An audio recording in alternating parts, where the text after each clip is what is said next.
Hi, it's Barbara Brindle with RE/MAX Hallmark. Welcome to Teachable Moments. We're going to talk a little bit about the 2018 changes that happened with forms, with the web forms. So there are 43 new forms in 2018. Not going to talk about all of them. I'm going to talk about two of them.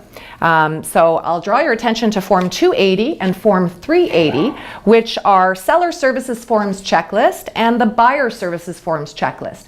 If you've ever been in a situation where you are in the middle of typing an offer or you're taking a new listing and you're not sure what forms you need, because let's face it, they keep adding new ones all the time.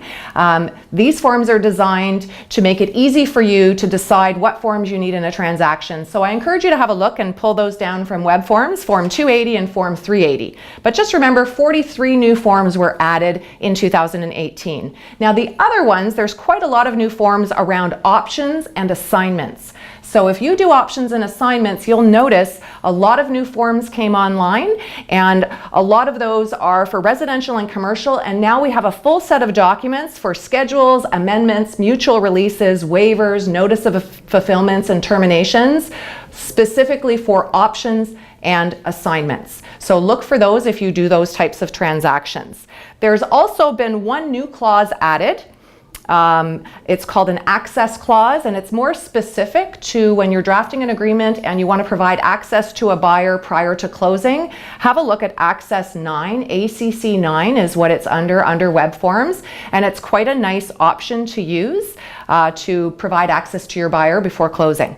52 forms were revised, and I just want to touch on that for a minute because it is part of the Real Estate and Business Brokers Act, Section 34. It's required that we use up-to-date forms. So if you're on the receiving end of an out-of-date form, I get asked this a lot. What happens? What do I do? The form says 2010. Very, very serious to be using old forms with certain documents. So I just want to draw your attention to how you can double check a form. In the bottom left-hand side, it will acknowledge what year the form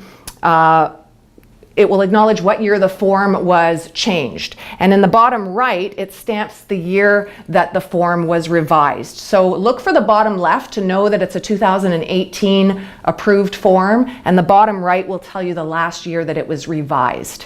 And one more thing, just to let you know that Form 801 is not a two-way form, it's a one-way document. Once it gets sent to the listing brokerage, it doesn't come back to us. You can ask for it back, but the listing brokerage is not required to send it back to you. So I just thought I would throw that in there as a reminder too.